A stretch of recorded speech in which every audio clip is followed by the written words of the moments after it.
أحسب الناس أن يتركوا أن يقولوا آمنا وهم لا يفتنون. ഞാൻ തൊപ്പി വെച്ചത് കൊണ്ടോ, ഞാൻ ദാടി വെച്ചത് കൊണ്ടോ, എനിക്ക് നമസ്കാരത്തഴമ്പുള്ളത് കൊണ്ടോ, 5 നേരം കൃത്യമായി പള്ളിയിൽ പോയി ജമാഅത്ത് നമസ്കരിക്കുന്ന മുസൽമാനായത് കൊണ്ടോ എന്നോട് ചോദ്യമില്ല എന്ന് ആരെങ്കിലും ധരിക്കുന്നുണ്ടോ? ഞങ്ങൾക്ക് ശിക്ഷ വരികയില്ല എന്ന് ആരെങ്കിലും ധരിക്കുന്നുണ്ടോ? അത് അബദ്ധ ജഡിലമാണ്, അത് തെറ്റിദ്ധാരണയാണ്, അത് മൗഢ്യ ചിന്താഗതിയാണ്. പരിശുദ്ധ ഖുർആൻ പറയുകയാണ്, യാ അയ്യുഹന്നാസ്, മാനവ സമൂഹമേ, മാനവ സമൂഹമേ, ലോകത്തെ സകലമാന സൃഷ്ടികളെയും സകലമാന മനുഷ്യ മക്കളെയും പരിശുദ്ധ ഖുർആനിലൂടെ വിളിച്ചു പറയുകയാണ്. ഈ ലോകത്തിന് അന്ത്യം സംഭവിക്കും, ഈ ലോകം നശിക്കും, ഈ ആകാശം ഇടിഞ്ഞു വീഴും, ഈ ഭൂമി അതാ വിണ്ടുകീറിപ്പോകും, ഭൂമിയുടെ ഉൾരഹസ്യം ജനങ്ങളുടെ മുന്നിൽ പരസ്യപ്പെടുത്തും. ഈ ജനങ്ങളെ മുഴുവനും നാളെ പടച്ച റബ്ബിന്റെ കോടതിയിൽ ഒരുമിപ്പിച്ചു കൂട്ടപ്പെടും. യാ അയ്യുഹന്നാസ്, മാനവ സമൂഹമേ എന്ന് അല്ലാഹു വിളിക്കുമ്പോ ഹിന്ദുവിനെയും വിളിക്കുകയാണ്, മുസ്ലിമിനെയും വിളിക്കുകയാണ്, ജൂതനെയും വിളിക്കുകയാണ്, നസ്രാണിയെയും വിളിക്കുകയാണ്, അവർണനെയും വിളിക്കുകയാണ്, സവർണനെയും വിളിക്കുകയാണ്, കുലജാതിക്കാരനെയും വിളിക്കുകയാണ്, ജാതിയില്ലാത്തവനെയും വിളിക്കുകയാ, നിരീശ്വര നിർമ്മിത യുക്തിവാദികളെയും അല്ലാഹു വിളിക്കുകയാ. യാ അയ്യുഹന്നാസ്, ഏ മാനവ സമൂഹമേ, ഇത്തഖൂ യൗമാ اتقوا ربكم واخشوا يوما لا يجزي والد عن ولده ولا مولود هو جاز عن والده شيئا. ഇന്ന് ഉപ്പാക്ക് സുഖമില്ലെങ്കിൽ ഉപ്പായെ ആശുപത്രിയിൽ കൊണ്ടുപോകുന്നത് മക്കളാണ്. ഓടിക്കോടി കാറും എടുത്തുകൊണ്ട് ഓടി വരികയും ഉപ്പായെ താങ്ങിയെടുത്ത് വാഹനത്തിലിട്ട് ഏതെല്ലാം ഹോസ്പിറ്റലിലേക്ക് കൊണ്ടുപോകണമോ, എന്തെല്ലാം സഹായം വേണമോ, മാതാപിതാക്കളെ സഹായിക്കാൻ മക്കൾ ഇന്ന് സന്നദ്ധരാകുമത്രേ. ഉപ്പ ഇന്ന് പട്ടിണിയാണോ? ഉപ്പയ്ക്ക് ഉടുക്കാൻ വസ്ത്രമില്ലയോ, കുടിക്കാൻ വെള്ളമില്ലയോ? ഏത് ദിക്കിൽ പോയിട്ട് സഹായിക്കാൻ മക്കൾ ഇന്ന് സന്നദ്ധരാ. ഭാര്യയെ സഹായിക്കാൻ ഭർത്താവുണ്ട്, ഭർത്താവിനെ സഹായിക്കാൻ ഭാര്യയുണ്ട്, മാതാപിതാക്കളെ സഹായിക്കാൻ മക്കളുണ്ട്. ഇതെല്ലാം ദുനിയാവിന്റെ വ്യവസ്ഥയാണ്, ദുനിയാവിന്റെ ജീവിതക്രമമാണ്. പരിശുദ്ധ ഖുർആൻ പറയുകയാണ്, ഒരു ദിവസം ഇതാ നിന്നിലേക്ക് സംജാതമാകും. വഖ്ശൗ യൗമാ, ആ ദിവസത്തെ നീ ഭയപ്പെടണമേ. ലാ യജ്സി വാലിദുൻ അൻ വലദിഹി വലാ മൗലൂദുൻ ഹുവ ജാസിൻ അൻ വാലിദിഹി ശൈആ. ഒരു ഉപ്പാക്കും തന്റെ മക്കളെ രക്ഷപ്പെടുത്താൻ കഴിയുകയില്ല, ഒരു മക്കൾക്കും തന്റെ ഉപ്പയെ ഉമ്മയെ രക്ഷപ്പെടുത്താൻ കഴിയുകയില്ല. അങ്ങനത്തെ ഒരു ദിവസം ഇതാ നിന്നിലേക്ക് വരിക തന്നെ ചെയ്യും. എന്റെ ഭർത്താവേ, എന്റെ ഭാര്യമാരെ, എന്റെ സഹോദര, എന്റെ സഹോദരി, ദുനിയാവിൽ നമ്മെ സഹായിക്കാൻ ആയിരങ്ങളുണ്ടല്ലോ. ഈ ജൂതെന്ന സംഘടനയുടെ പാവപ്പെട്ട പെൺകുട്ടികളുടെ കണ്ണുനീരൊപ്പിയെടുക്കാൻ ഈ സമുദായം തയ്യാറാകുമ്പോ ആഖിറത്തിൽ ഈ സാധുക്കളെ സഹായിക്കുന്നതാരാ? ആഖിറത്തിൽ സമ്പന്നരെ സഹായിക്കുന്നതാരാ? ആഖിറത്തിൽ മാതാവിനെ സഹായിക്കുന്നതാരാ? ആഖിറത്തിൽ സുഹൃത്തുക്കളെ സഹായിക്കുന്നതാരാ? വലാ യജ്സി വാലിദുൻ അൻ വലദിഹി ഹുവ ജാസിൻ അൻ വാലിദിഹി ശൈആ. ഒരാൾക്കും മറ്റൊരാളെ സഹായിക്കാൻ കഴിയാത്ത ഒരു ദിവസമാ. ആ ദിവസത്തെ ഓർക്കണമേ, ഭയപ്പെടണമേ, ചിന്തിക്കണമേ, അതിനുവേണ്ടി ഒരുങ്ങിയിരിക്കണമേ, അതിനുവേണ്ടി കരുതിയിരിക്കണമേ.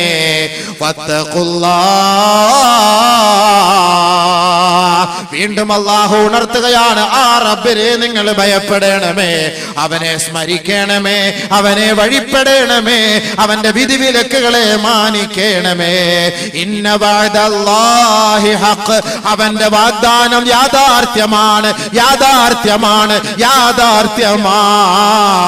മയ്യത്ത് കട്ടിൽ വീട്ടിലേക്ക് എത്തുമ്പോ മരണത്തോട് മല്ലടിച്ചു കിടക്കുന്ന മനുഷ്യ, നിന്റെ അരികിലേക്ക് മാലാഖമാർ ഇറങ്ങി വരുമ്പോ മാത്രം എന്നെ ഒന്ന് മടക്കണേ അല്ലാ. ഇപ്പോഴാണ് ഈ ദുനിയാവിന്റെ യാഥാർത്ഥ്യം ഞാൻ മനസ്സിലാക്കിയത്, ആഖിറത്തിന്റെ യാഥാർത്ഥ്യം ഞാൻ മനസ്സിലാക്കിയത്, നിന്റെ വാഗ്ദാനം ഞാൻ മനസ്സിലാക്കിയത്. അതുകൊണ്ട് റബ്ബിർജിഊൻ, ഒന്ന് മടക്കണേ റബ്ബേ, ഒന്ന് മടക്കണേ റബ്ബേ. മരണത്തോട് മല്ലടിക്കുന്ന സമയത്ത് നീ പറയും സഹോദരാ സഹോദരി, ഇല്ല ഇല്ല, ആ സന്ദർഭത്തിൽ നിന്റെ അപേക്ഷ അല്ലാഹു സ്വീകരിക്കുകയില്ല. അതുകൊണ്ട് ഖുർആൻ പരസ്യമായി പറയുകയാ, വമൽ ഹയാത്തുദ് ദുനിയാ ഇല്ലാ മതാഉൽ ഗുറൂർ.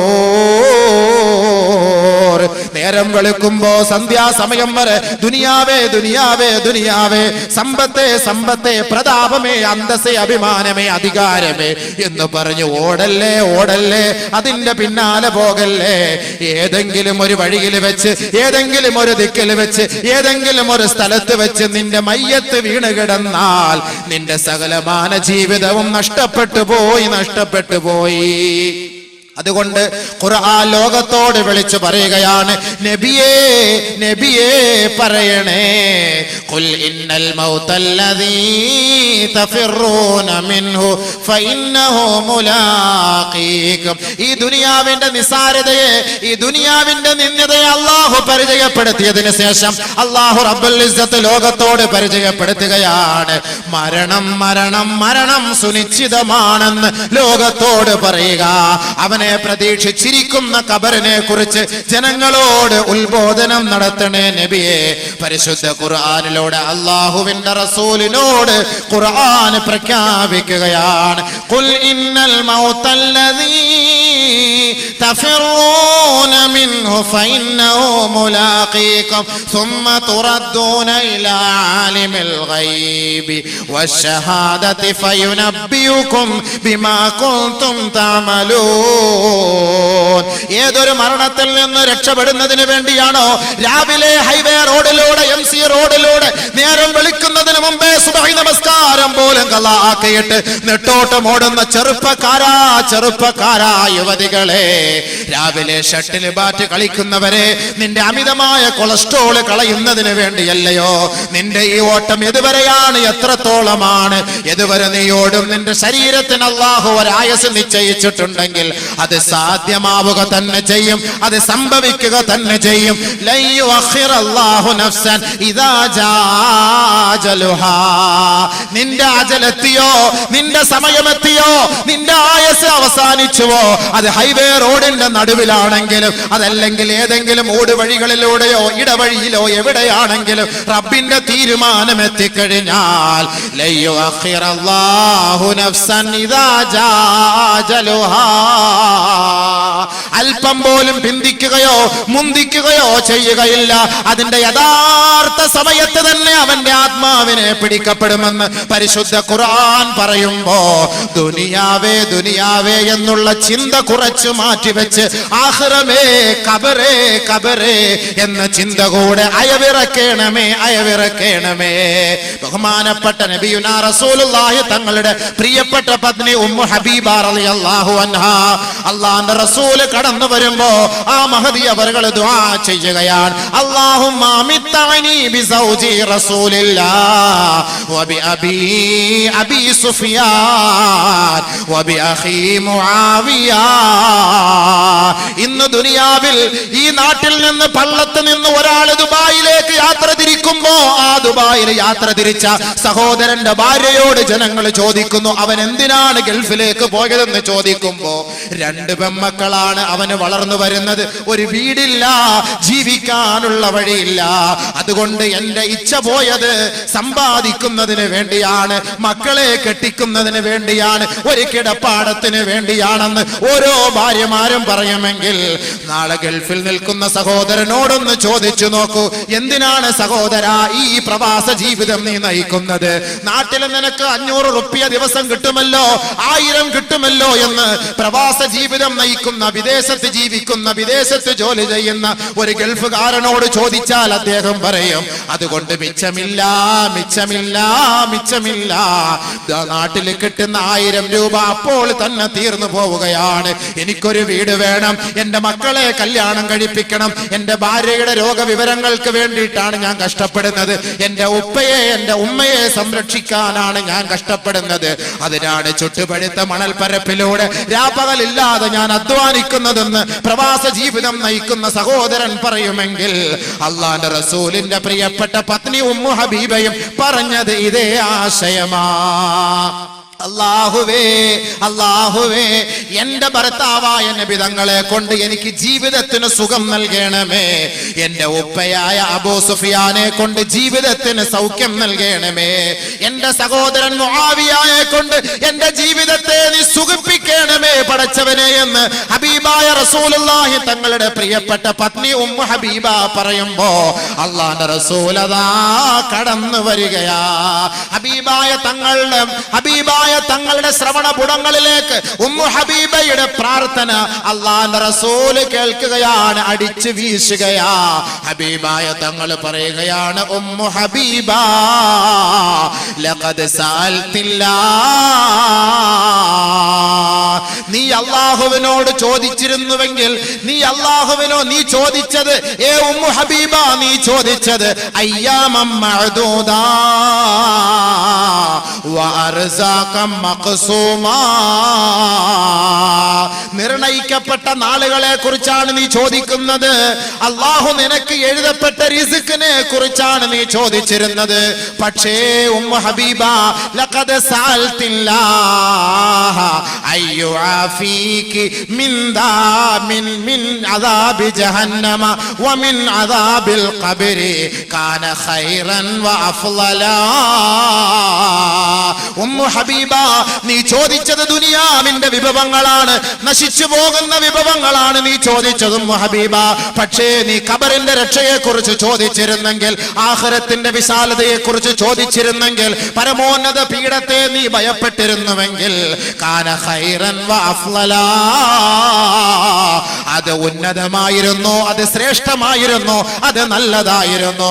ഉമ്മു ഹബീബ, ലയഅജലല്ലാഹു ബിശൈഇൻ ഖബല അജലിഹി വലൻ യുഅഖിറല്ലാഹു ശൈഅൻ ബഅദ അജലിഹി. ഏ ഉമ്മു ഹബീബ, ഒരാൾക്ക് അല്ലാഹു ഒരാപത്ത് വരുത്താൻ തീരുമാനിച്ചാൽ, അവന്റെ റൂഹ് എടുക്കാൻ അല്ലാഹു തീരുമാനിച്ചാൽ, അല്പം പോലും മുന്തിക്കുകയില്ല, അല്പം പോലും പിന്തിക്കുകയില്ല. അത് കൃത്യമായ സമയത്ത് തന്നെ നടക്കും ഉമ്മു ഹബീബ. പക്ഷേ നീ ചോദിക്കേണ്ടത് എന്തെന്നറിയുവോ? ഒറ്റപ്പെട്ട ജീവിതമാണ് ഖബറിൽ നീ നയിക്കേണ്ടത്. ഈ റസൂലുള്ള പോലും ഇല്ലാതെ ഒറ്റയ്ക്ക് ഖബറിൽ കിടക്കേണ്ടി വരുമല്ലോ. നമ്മുടെ ഉമ്മയോ നമ്മുടെ ഉപ്പയോ സഹോദരങ്ങളോ നമ്മുടെ കുടുംബക്കാരോ ആരോരുമില്ലാതെ ഒറ്റപ്പെട്ട ആരുടെ മണ്ണിൽ കിടക്കുന്ന ആ ഒരു സന്ദർഭത്തെ കുറിച്ചാണ് നീ ചോദിച്ചിരുന്നതെങ്കിൽ, അത് നിനക്ക് ഏറ്റവും ശ്രേഷ്ഠമാകുമായിരുന്നു ഉമ്മു ഹബീബ. അല്ലാഹുവിന്റെ റസൂല് ബഹുമാനപ്പെട്ട പ്രിയപ്പെട്ട മഹദിയായ അവിടുത്തെ ഭാര്യയോട് പറഞ്ഞുവെങ്കിൽ, ഇന്ന് നമ്മുടെ ഭാര്യമാരുടെ ആഗ്രഹം എന്താണ്? എനിക്കൊരു വീട് വേണം, എനിക്കൊരു സ്ഥാപനം വേണം, എനിക്കൊരു ജോലി വേണം, എനിക്കൊരു വാഹനം വേണം, ദുനിയാവിൽ അടിച്ചുപൊളിച്ച് ജീവിക്കണം. ഇതല്ലേ എന്റെ പൊന്നു പെങ്ങന്മാരെ നിങ്ങളുടെ ആഗ്രഹം? എന്റെ പൊന്നു സഹോദരങ്ങളെ നമ്മുടെ ആഗ്രഹം? ദുനിയാവിൽ പളപളപ്പല്ലേ ആഗ്രഹിക്കുന്നത്? അല്ലാഹുവിന്റെ റസൂലിന് ആ ഖബറിനെ കുറിച്ചുള്ള ബോധമുള്ളത് കൊണ്ടല്ലേ സ്വന്തം ഭാര്യയോട് പോലും താക്കീത് ചെയ്തിട്ട് പറഞ്ഞത്, ഏ ഉമ്മു ഹബീബ, ഖബറിനെ കുറിച്ച് ഓർക്കണേ, ഖബറിനെ കുറിച്ച് ഓർക്കണേ.